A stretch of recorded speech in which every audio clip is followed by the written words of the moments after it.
जिस तरीके से मैती हिंदू का पलायन करवाया जा रहा है, जिस तरीके से हथियार के दम पे उनके नरसंहार करवाए जा रहे हैं और जिस तरीके से कंटिन्यू उनकी बहु बेटियों के साथ गलत किया जा रहा है। स्वतंत्र भारत में 21वीं सेंचुरी में जब हमारी सरकार है, हमारी सत्ता है, हमारी सैन्य प्रणाली है, हमारी व्यवस्था है, इसके बावजूद भी अगर इस तरह की बातें हो रही है, जिस तरीके से उन लोगों को प्रोटेक्ट कर रहा है, कोई तो इसका लीडर होगा। वहाँ मैती और कुकी की तो लड़ाई नहीं हो रही है, वहाँ ईसाई और हिंदू की लड़ाई हो रही है। जी एक बात बताइए, ये राष्ट्रद्रोह नहीं तो क्या है? वहाँ पे तो सांसद विधायक तक तो सुरक्षित नहीं है, आम नागरिक क्या खाक सुरक्षित होंगे? उनको मारने से चींटी पैर के नीचे ना मर जाए उसके लिए पैर नीचे देख के चलते हैं। ये अत्याचार करेंगे, ये अत्याचार करते तो आज ये लोग टिकते। कितने बम मस्जिद पे हिंदुओं ने बम अटैक किया, कितने चर्च पे हिंदुओं ने बम अटैक किया, बताइए ना। बुलडोजर का सहारा लेके अवैध जो जमीन का अधिग्रहण किया गया है, भूमि अधिग्रहण, उसको छुड़ाया जा रहा है। सम्राट अशोक चंद्रगुप्त के पौत्र थे, उन्होंने पर्टिकुलर बौद्ध धर्म अपनाया था, वो बौद्ध धर्म से नहीं थे। अगर भारत में पूरा बौद्ध धर्म होता तो मंदिरें कहाँ से आपको दिखती?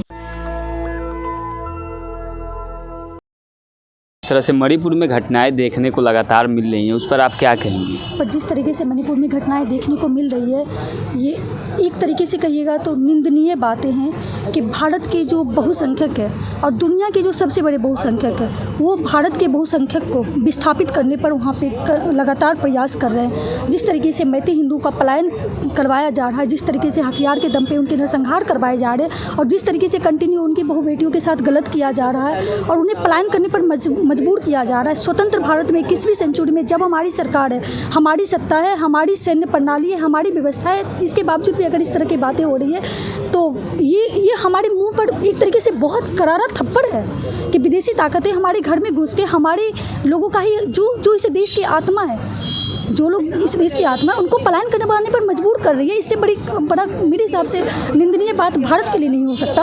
आप बिहार से आई हैं दिल्ली के जंतर मंतर पर, लेकिन यहाँ जो प्रोटेस्ट चल रहा है, जो प्रोग्राम चल रहा है, वो तो मणिपुर को लेकर है।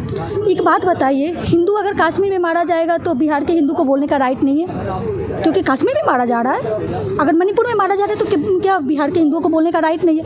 हम इंतजार करेंगे कि बिहार में आओ, बिहार में भी हमें मारो, कोई ईसाई आए, कोई मुस्लिम आए, मारे, तब हम प्रतिक्रिया देंगे। कौन मारे जा रहा है वहाँ पे? आप जिस तरीके से कुकी और मैती की लड़ाई हो रही है, ये एक ऑर्गेनाइज लड़ाई नहीं है तो क्या है? एक मिलिटेंट, मतलब एक कहिए तो हाई क्वालिटी के हथियार, हाई क्वालिटी के जिस तरीके से इंटेलेक्चुअल लोगों का एक प्लेटफॉर्म, जिस तरीके से उन लोगों को प्रोटेक्ट कर रहा है, कोई तो इसका लीडर होगा और कोई तो बहुत बड़ी फंडिंग रही होगी। अगर वो भारत की फंडिंग नहीं है, भारत में अगर जिस तरीके से धर्मांतरण करवा के जो लोग ईसाई मिशनरी हैं वहाँ पर अगर इन्वॉल्व नहीं है तो फिर बताइए ना और कौन है? अगर बात किया जाए वहाँ पे मणिपुर में जिस तरह से घटना देखने को मिली है, तो वहाँ पे ज़्यादातर आदिवासी समाज से लोग मारे गए। किसने कहा आदिवासी समाज के लोग मारे गए? कुकी 100% ईसाई हैं और मैती 100% हिंदू हैं। ईसाई खुलेआम हिंदुओं को मार रहे हैं, वहाँ पे हिंदू विक्टिम बन के खड़ा है। वहाँ मैती और कुकी की तो लड़ाई नहीं हो रही है, वहाँ ईसाई और हिंदू की लड़ाई हो रही है। जी एक बात बताइए, ये राष्ट्रद्रोह नहीं तो क्या है? क्योंकि अगर राष्ट्रद्रोही नहीं है तो क्या है? एक स्वतंत्र राष्ट्र में एक अलग फ्लैग की मांग करना। ईसाई इस देश का नागरिक नहीं है। मैं ये, अगर ईसाई इस देश के नागरिक हैं तो कुकी इस तरीके से अत्याचार क्यों कर रहा है भारत पे? मणिपुर पे अत्याचार क्यों करवाया जा रहा है? एक अलग फ्लैग की मांग करना, एक देश, एक संविधान, एक विधान, एक ध्वज होना चाहिए, फिर क्योंकि अलग फ्लैग की मांग क्यों कर रहे हैं? ये बीते दिन आप लोगों ने नहीं है तो क्या है? लेकिन बीते दिन हमने भी देखा जिस तरह से आप एक महिला हैं, महिलाओं के साथ जिस तरह से वहाँ पे अभद्रता देखने को मिली, पूरा देश शर्मसार हुआ। वो बताया जा रहा है कि वो कुकी समाज से थी और वो महिलाएं किसी भी समाज की हो, अगर उनके साथ कुछ गलत हो रहा है तो वो गलत है, पर मैती के साथ भी तो गलत हो रहा है। अब बताइए ना, बहुत सारी चीज़ें न्यूज़ में भी नहीं आई, उनके साथ गलत हुई। सीरियसली इस तरह के देश, अगर हम 21वीं सेंचुरी में अगर इस तरह की घटनाएं देख रहे हैं तो ये सच में बहुत निंदनीय बात है। मैथी समाज के लोगों पर क्या हुआ? मैती के साथ क्या नहीं हुआ? मैती को तो खुलेआम ड्रोन गिरा के मारा जा रहा है। मैती को तो खुलेआम घर पे एक मिलिटेंट गैंग रात में आके घेर लेती है, मार देती है। वहाँ पे तो सांसद विधायक तक तो सुरक्षित नहीं है, आम नागरिक क्या खाक सुरक्षित होंगे?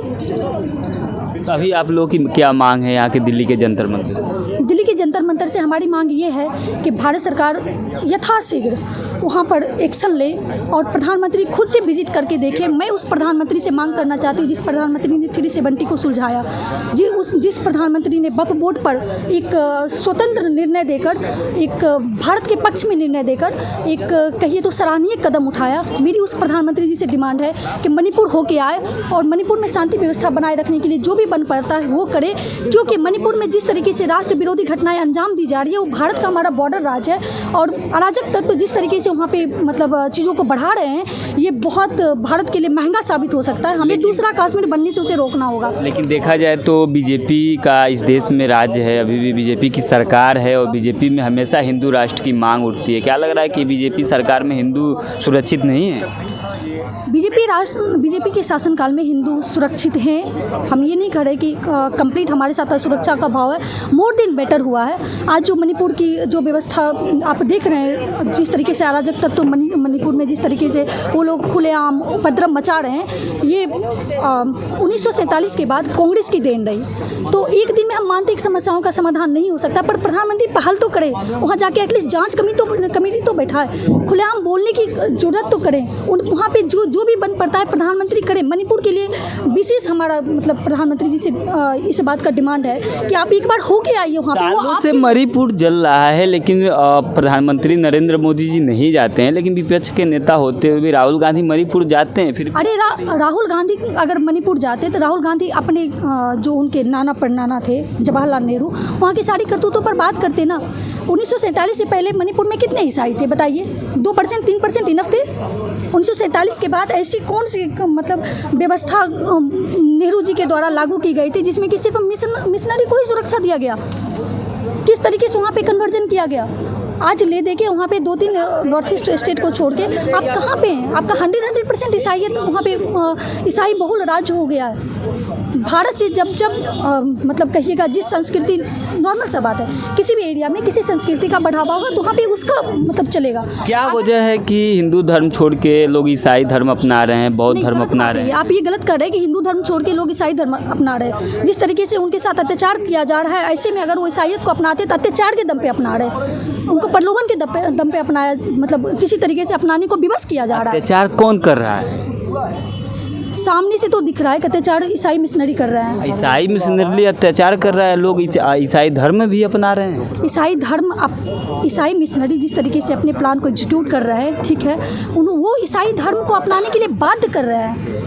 अगर एक बात बताइए, अगर मतलब कुकी जो है 100% डिमांड कर रहा है, 100% मणिपुर को मतलब मणिपुर पूरा कुकी को दिया जाए, जिस तरीके से मणिपुर पे पूरा का पूरा कुकी का कब्जा हो, तो ये वहाँ पे रहने वाले हिंदू कहाँ जाएंगे बताइए? वहाँ पे रहने वाले हिंदुओं का अधिकार नहीं होगा।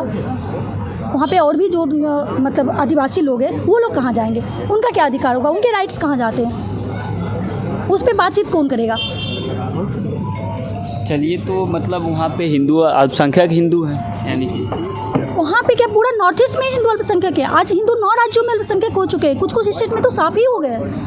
आज मणिपुर में भी उसी षड्यंत्र के तहत उनके साथ अत्याचार किया जा रहा है। हिंदुओं की आबादी इस देश में 90% है, आप कह रहे हैं कि हिंदू अल्पसंख्यक हो गया नॉर्थ ईस्ट में? आप कृपया डाटा उठा के देखिए, 9 राज्यों में हिंदू अल्पसंख्यक हो चुके हैं और कुछ स्टेट से हिंदू गायब ही हो चुके हैं। इनकी संख्या बढ़ रही है। जाहिर सी बात है, जब हिंदू अल्पसंख्यक होगा तो दूसरी जो संख्या, चाहे ईसाई हो चाहे मुस्लिम हो, वो संख्या में बहुल होते जा रहे हैं। और आज देश में सबसे ज़्यादा दूसरी बहुसंख्यक मुस्लिम है और तीसरे पे ईसाई आ रहे हैं। लेकिन आमतौर पे लोग कहते हैं कि बौद्ध धर्म की भी संख्या बढ़े, जिस तरह से हिंदुओं में SC ST OBC पर जो एक जो संवर्ण जाते हैं वो उन पे काफ़ी जुल्म अत्याचार करता है, तो बौद्ध और ईसाई धर्म में जाने के लिए मजबूर होते हैं। क्या ये सही है?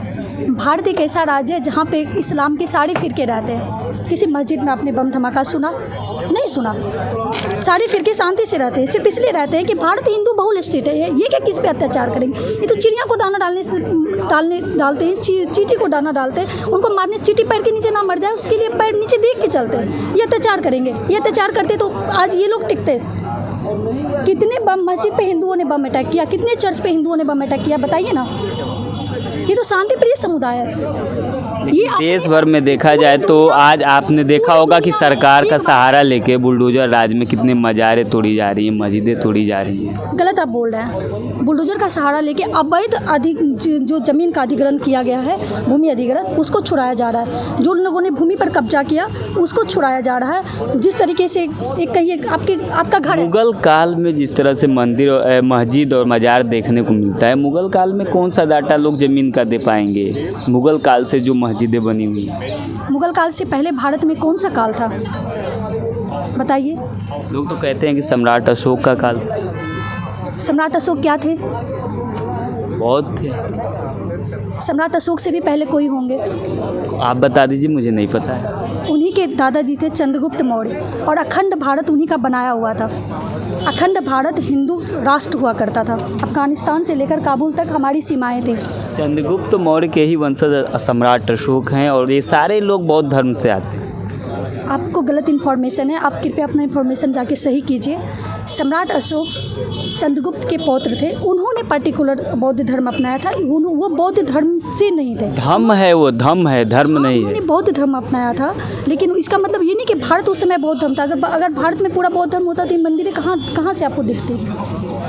देखिए, देश भर में अगर देखा जाए कहीं भी खनन होता है, उत्खनन होता है, पुरातत्व विभाग जांच करता है, तो सब बौद्ध के साक्ष्य मिलते हैं। आपने भी देखा, दुनिया में कहीं भी अगर खनन होता है तो सिर्फ और सिर्फ सनातन के साक्ष्य मिलते हैं। आप डाटा पलट के देखिए। लोग तो कहते हैं 13,000 साल पुरानी हमारी मूर्तियाँ बरामद की गई। 13,000 साल पहले कौन सा शासन था? आप देख लीजिए, इंडोनेशिया से लेकर अमेरिका तक 13,000 साल पहले भी वहाँ पे पूरी दुनिया ही सनातनी थी। आप जिस सनातन की बात कर रही हैं, 2 दशक पहले सनातन का कोई उल्लेख ही नहीं था। हम सभी लोग हिंदू थे, लेकिन कब सनातन बन के पता ही नहीं चला। आप थोड़ा बताइए हमारे। आप गलत जा रहे हैं। हम लोग सभी सनातनी थे, और रिसेंटली कुछ सालों में हम लोगों के लिए हिंदू शब्द प्रयोग किया गया, जो सबसे पहले मुस्लिम और ईसाइयों ने हिंदू दिया कि हिंद महासागर के इस पार रहने वाले सारे लोग हिंदू कहलाएंगे। देखिए, एक तबका है वो कह रहा है कि जो सनातन है वो बौद्ध का दिया हुआ है, सनातन बुद्धिज्म का है सनातन।